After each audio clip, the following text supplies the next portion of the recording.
سزا بھی بڑی کڑی ہے۔ آقا کی شان میں معمولی سی بیعت بھی کرنے والا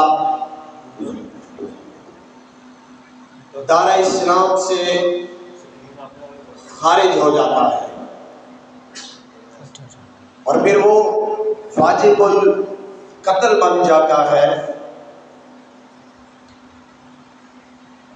کلمہ گو ہو وہ بھی واجب القتل ہے اور اس کی توبہ بھی قبول نہیں۔ کچھ لوگوں نے حضور علیہ السلام کے متعلق گفتگو کی کہ یہ کیسا شخص ہے، کہتا ہے میں روم کو فتح کروں گا، ایران کو فتح کروں گا، شام کو فتح کروں گا۔ تو میرے رب ذوالجلال نے ان کی یہ کلمات سنے تو فرمایا وَلَئِن سَأَلْتَهُمْ لَيَقُولُنَّ إِنَّمَا كُنَّا نَخُوضُ وَنَلْعَبُ قُلْ أَبِاللَّهِ وَآيَاتِهِ وَرَسُولِهِ كُنْتُمْ تَسْتَهْزِئُونَ۔ فرمایا کہ محبوب جب ان سے آپ بات کرو گے کہ کیسی بات کر رہے ہیں، ان سے پوچھو گے، سوال کرو گے تو یہ کہیں گے ہم تو مذاق کر رہے تھے، ہم تو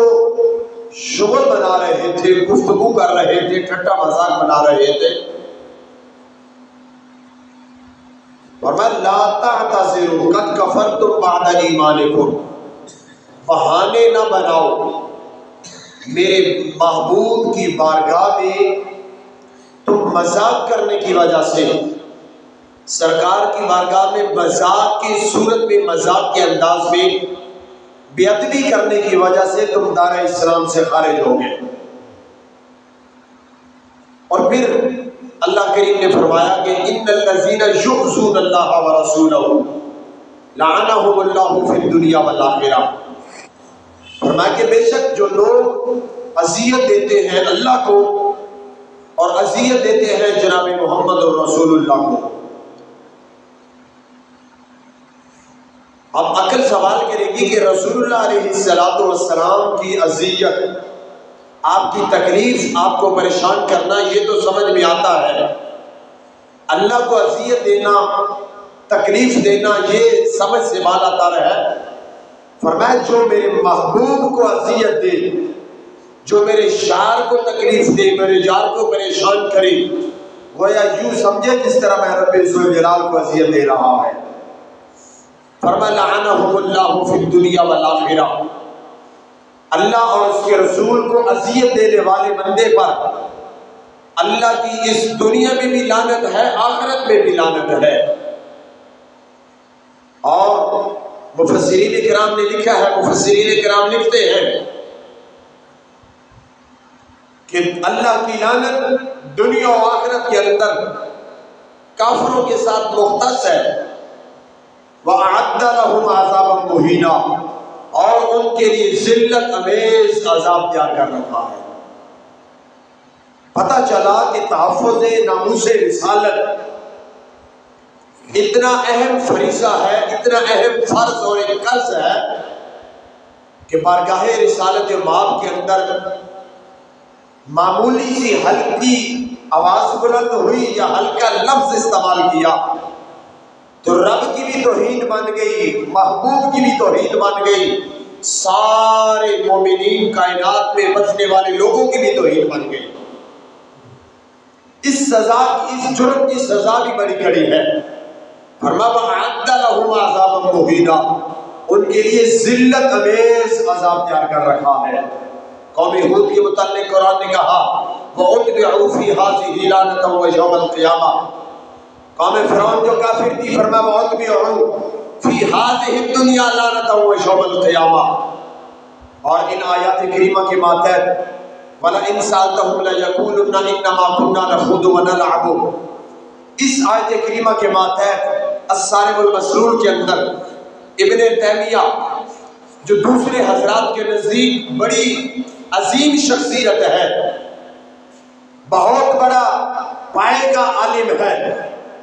غیر مقلد اہل حدیث طبقہ اس کو اپنا امام مانتے ہیں، کہتا ہے ھذا نص ان الاستہزاء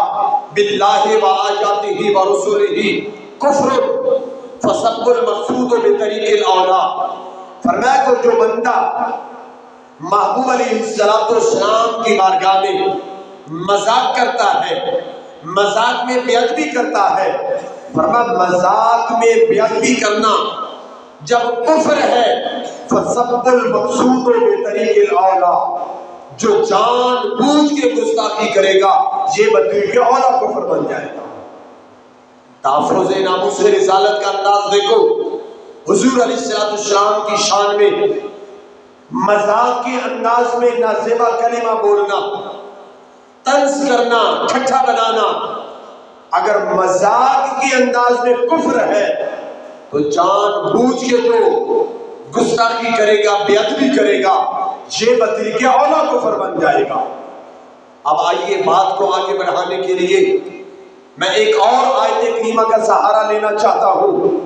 تاکہ بات ذرا اور کھل کے نکھر کے سامنے آ جائے کہ تحفظ ناموس رسالت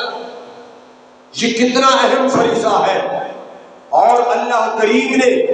کون کون سے رشتوں سے اس کے تحفظ کا تقاضا کیا ہے، کون کون سے تحفظ ناموس رسالت کے منکر رشتے جن کے ساتھ تعلق کو توڑنے کا، محبت چھوڑنے کا، ہمدردیوں سے انکار کرنے کا حکم ہے۔ آج کسی بھی شخص سے پوچھیں کہ مومن کون ہے، کوئی شخص یہ دعویٰ کرے گا جس نے داڑھی رکھی ہے۔ اگر داڑھی والے کو ہی مومن مان لیا جائے تو میں لاہور کے اندر آپ کو سکھ دکھا سکتا ہوں جنہوں نے بڑی خوبصورت داڑھی رکھی ہے، پھر انہیں مومن ہونا چاہیے۔ اور کسی شخص سے پوچھو کہ مومن کون ہے، کوئی شخص یہ کہے گا کہ جو جناب نماز پڑھ رہا ہے۔ اگر نمازی کو ہی مومن مان لیا جائے تو ربوے لے جا کر میں ایسے مرزائی دکھا سکتا ہوں جو بڑے خشوع و خضوع کے ساتھ، بڑے عاجزی کے ساتھ، انکساری کے ساتھ، بڑے سکون کے ساتھ نماز پڑھ رہے ہیں، پھر انہیں مومن ہونا چاہیے۔ اور کسی شخص سے پوچھے کہ مومن کون ہے، کوئی شخص یہ دعویٰ کر سکتا ہے جو قرآن پڑھ رہا ہے،